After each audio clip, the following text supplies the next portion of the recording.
The day begins in rural France during the 13th century, in a landscape organized by obligation rather than choice. Fields, villages, churches, and manor houses exist within a single system, bound together by land, law, and faith. Most people wake already indebted to forces they cannot see and cannot escape. Their labor is owed before it begins. Their bodies are counted as tools. Their survival depends on weather, harvest, and permission. Authority is present everywhere. It is enforced through rent, through custom, and through doctrine. The church stands beside the manor, explaining order, obedience, and suffering as necessary parts of life. Power is presented as stable and divinely approved. Resistance is rare and costly. Endurance is expected. This is an ordinary day shaped by extraordinary imbalance. Pain and security exist at the same time, separated by walls, titles, and rituals.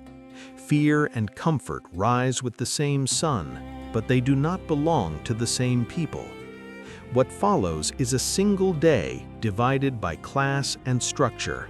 The next 24 hours unfold entirely within this system. The day begins before sunrise for the rural peasantry. Families wake in cramped dwellings built from wood and earth, sharing limited space, smoke, and cold air. Food is scarce and repetitive, usually coarse bread or thin porridge. Work starts early, driven by obligation rather than choice. Physical strain from previous days carries forward without recovery. Tools are basic, water is drawn from shared sources, and hygiene is minimal. Fear of punishment, fines, or loss of land access accompanies the routine. Church teachings reinforce endurance, framing hardship as necessary and divinely ordered. As daylight spreads, labor intensifies. Fields fill with movement as plowing, clearing, and tending continue under constant pressure.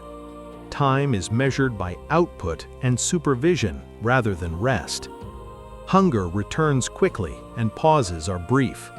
Authority is present through stewards and bailiffs who monitor pace and compliance. Agricultural success or failure is tied to survival, yet remains outside the peasant's control. At the same time, mornings unfold differently within manor houses and ecclesiastical buildings. Sleep ends later, without urgency. Fires are already lit by servants. Meals are prepared in advance using refined bread, preserved meats, and wine. Administrative duties replace physical labor. Accounts are reviewed, rents calculated, and messages exchanged. Clergy conduct structured prayers and readings that emphasize hierarchy and obedience. The work of the land is expected, not witnessed. Morning passes with stability and comfort, reinforcing a system in which effort and reward remain permanently separated. By midday, the sun stands high over the fields, and the pace of labor begins to show strain. A section of land at the edge of the manor's domain remains unfinished. The soil there is heavy and poorly drained. The plow moves slowly. The assigned work is already behind the expected measure for the season. Delay carries consequence. Missed quotas mean additional labor days owed later in the year, or fines recorded in the manor court. The reeve of the village monitors progress.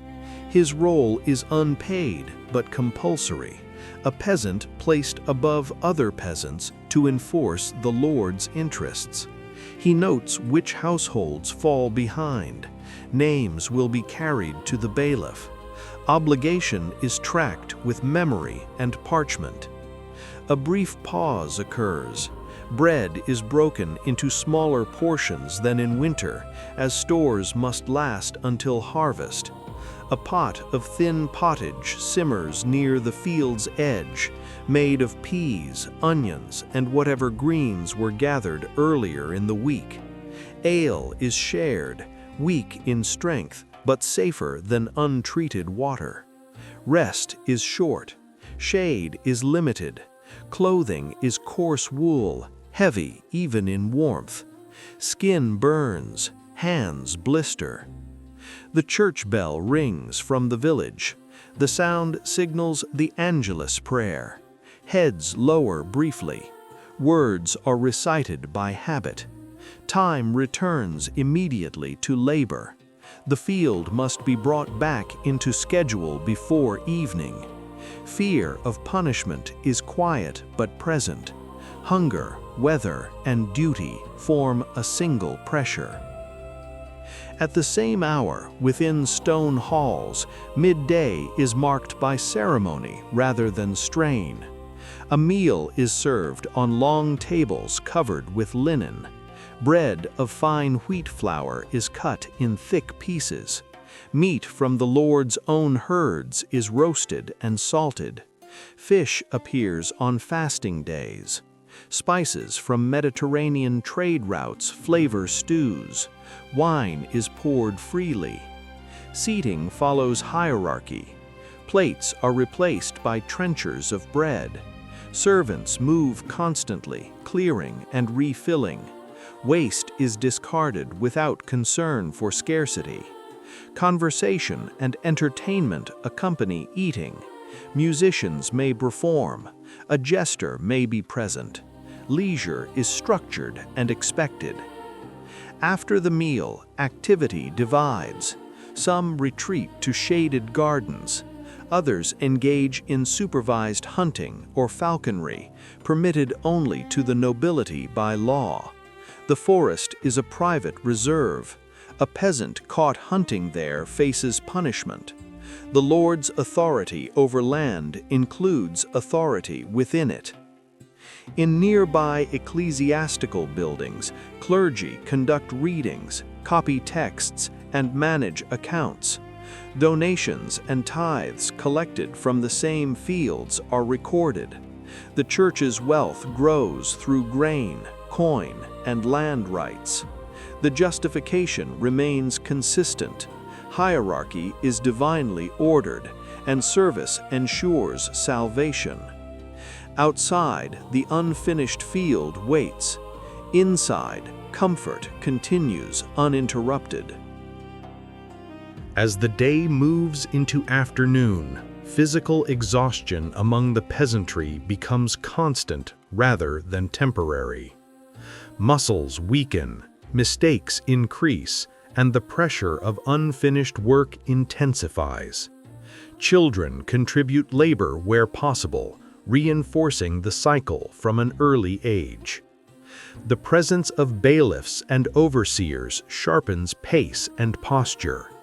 Punishment remains immediate and physical, ensuring compliance without explanation.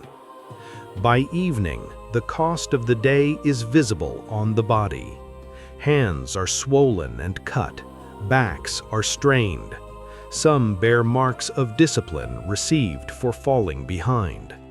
Washing is minimal, injuries are untreated, and hunger dominates the return to the village. The evening meal is small and shared in silence. Exhaustion replaces speech. Sleep begins early, shaped by pain rather than rest. At the same time, afternoon and evening within manor houses unfold without urgency. Leisure follows the midday meal through music, games, and supervised hunting. Comfort is maintained regardless of weather or season.